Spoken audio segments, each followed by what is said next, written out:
Hi, my name is Josiah and I'm 9 years old. This is my Kupuna project.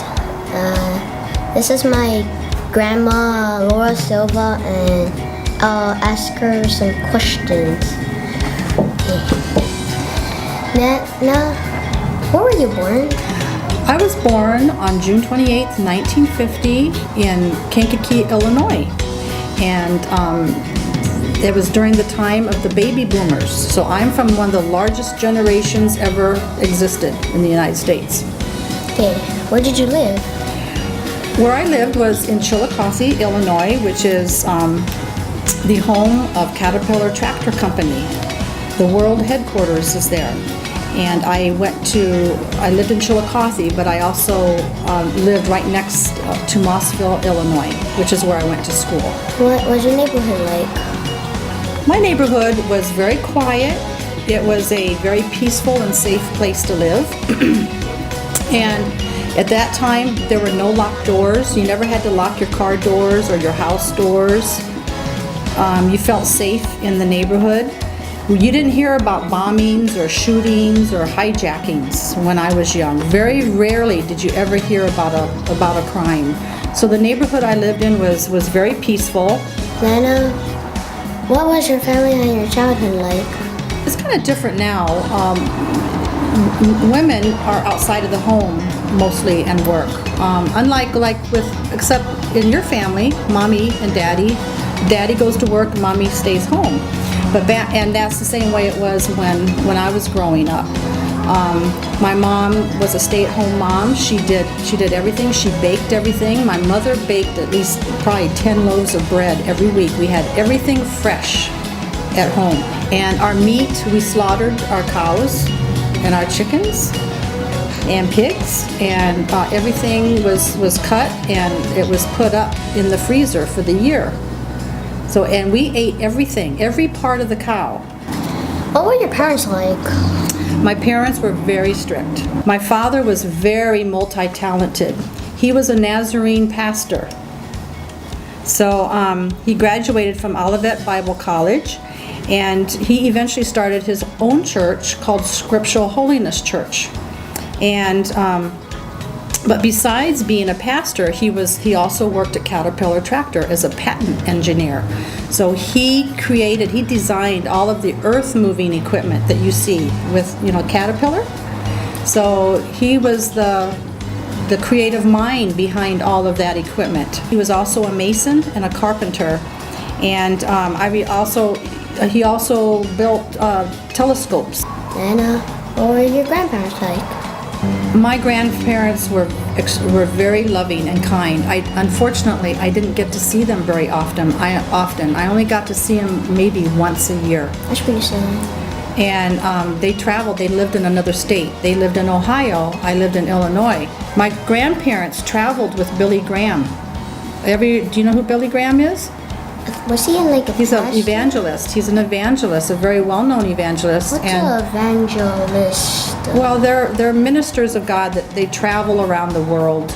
And but Billy Graham, one day you'll know who he is. He's very elderly right now. But my grandfather traveled around the country with him. Tell me about your friends. Honestly, I don't remember having any friends. We weren't really allowed to have friends. However, I do remember one girl, her name was Nancy Geltmaker, and I always wanted her as a friend. She was always kind to me. We were never really allowed to play together. She was the cheerleader. She was very smart. She was a very smart student, and everybody just liked her. She just had that kind of a personality. What kind of discipline did you receive as a child? Oh my. The discipline was different. We got to pick our own stick, belt, or whip. It was our choice. I remember very clearly in the kitchen there was a little pantry, a food pantry. And my father had 3 different sticks in there, and they were different sizes. Are you... Your face is looking a little scared. Sometimes if he was really upset, he whipped his belt off his pants, and we got whipped with a belt. I know in school we got rulers whacked on our hands, yeah. If we weren't paying attention or, yeah. What was it like to go to school when you were young? Well, a little bit that I can say about school is that we walked to school 3 miles every day. And guess what? What? We didn't have, backpacks did not exist back then. Didn't? No. I had to carry them in my hand? We had to carry our books loose. We had to carry them, yeah. And in school, every day we started with the Pledge of Allegiance. Do you sing the Pledge of Allegiance every day? So we did too. However, that has, the schools don't require that now. They've taken that out of most of the schools now, yeah? There was a very strict dress code. In my family, we weren't even allowed to go to school with the dress code because it was stricter. We had to wear necklines up to here, and our skirts had to be at least 2 inches below our knee. Were the teachers strict? Yes, they were. As a matter of fact, like I mentioned a little bit earlier, if we were naughty and didn't do what we were supposed to do, we got hit with a ruler on our hands. We had to stay after school. If our parents ever got called and said that we were naughty or didn't do what we were supposed to do in school, we got it. We got it really bad at home. We got punished big time. What kind of games did you play as a child? Well, it was very different than today. Today, you can walk into Walmart, into Toys R Us, into anywhere, right? And yeah, and buy toys. Not just 1 or 2 toys, but I mean, there's 10 of everything. Back then, everything we pretty much made everything. We played outside.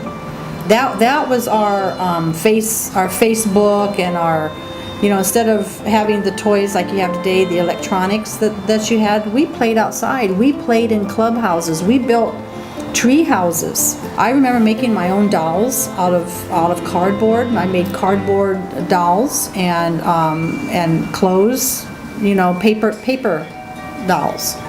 What kind of television or cartoon shows did you watch? We didn't have television. You didn't? No. Our television was get out in the yard and work. Get in the room and do homework. Come in the living room and let's, play music. We played outside. We didn't have much of television. But back then, it was still black and white TV. Color TV didn't come out, I think, until like about 1953 or 54. But I Love Lucy, Mickey Mouse, the Mickey Mouse Club. Oh, the old one? Uh-huh. That came out, that was when I was young. Came out. Everything, and all the boys, guess what the boys played? What? Cowboys and Indians. And guess how much movies were back then? How much? 50 cents. What? And how much are they today? No, 20, 14. Big difference, yeah? I think they make it more expensive because of how good the animation is, maybe. Yes. What are your favorite sports pastime activities? Okay, well back then it was softball. I was a pitcher on a softball team, and I was a track runner. I like short distance. I'm a sprinter. I was a sprinter. Today I like to paddle, right? And it's still the same way. I really don't like long distance. I like more of the short, quick races. Where have you traveled and taken vacations? I've traveled through most of the United States on the mainland. I can't remember all of the places that I went. Back then, they used to have what they called drive-in movies. Have you ever heard of a drive-in movie? Oh yeah, you watched the movie in your car? Yeah. A lot of people used to travel by train back then too. And then I think in Disneyland that may have opened, I think they opened in 1955 when I was about 5 years old. So that was the big thing back then, is having the opportunity to go to Disneyland. I never did, because we weren't allowed to do anything like that. I didn't go to Disneyland until I moved over here to Hawaii 50 years ago. Nana, what was your first car? I didn't start driving until I was 23 years old, until after I moved over here to Hawaii. But now I have a nice, beautiful Yeah, what was car. your first job? My first job was I worked at a place called Steak and Shake. A lot of the fast food places, you would drive in, and the person who's taking your order, they would come to you on roller skates, and I would roller skate back out to your car and put it on top of the window of the car, and they ate in their car. Did the food ever drop? Well, sometimes it would, sure. Sometimes it would, you'd run into somebody or something or you'd trip. What kind of foods did you like to eat? We didn't eat anything out of a box, out of a can, because we were able to eat off the land. The milkman used to come in all white in an all white outfit, uniform with a black hat on. And the thing is, they left it right on your doorstep. And nobody would come and steal it. What kind of music did you listen to? Okay, well, when I was young, like I said, my father was a minister, and of the Nazarene faith. So most of the music that I was raised with was gospel music. On a hill far away, I don't. stood an old rugged cross. I got the joy, joy, joy, joy down in my heart, Anna, what are some things I enjoyed today that you didn't have? Oh, okay. Well, there's quite a few things, but just a few of the things would be computers. We didn't have computers back then. We didn't have cell phones, no ringy-dingy-dingies anytime. They were community phones. So there would be about 20 people on one line. So if I wanted to call I would pick up the phone, and if somebody else was already in a conversation, we had to hang up and wait until they got done. We didn't have video games. We didn't have microwaves. We didn't even have blow dryers to blow dry our hair. We didn't have SUVs. We didn't have coffee makers. We didn't have printers, home printers. We didn't have digital cameras. We didn't even have shopping malls. Tell me about some of the values you were taught. Some of the values that I was taught was family support. It's always we support each other. No matter what we're going through, we make sure that no one's left behind. Family is everything. Another thing was working hard. If you want to be successful, you've got to work hard. You got to stay motivated. You got to be proactive. You don't depend on other people for your success. And the big one was respect for your elders, respect for people's property. So it was very important that we learn to respect our parents. If we respected our parents, then we could respect policemen, we could respect other people that God put over our lives. Yeah? Another thing that we had that was very important back then, which doesn't seem like today, is patriotism. Honoring our military was a big deal. Another thing that was really important back then was volunteerism.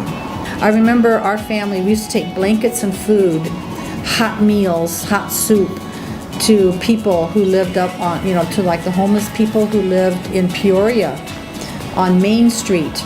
And when I went back for my trip to see your great-grandpa when he passed away in March, I went there to the area where we had one of our churches, and it was right on Main Street, and I walked those streets where we used to feed the poor.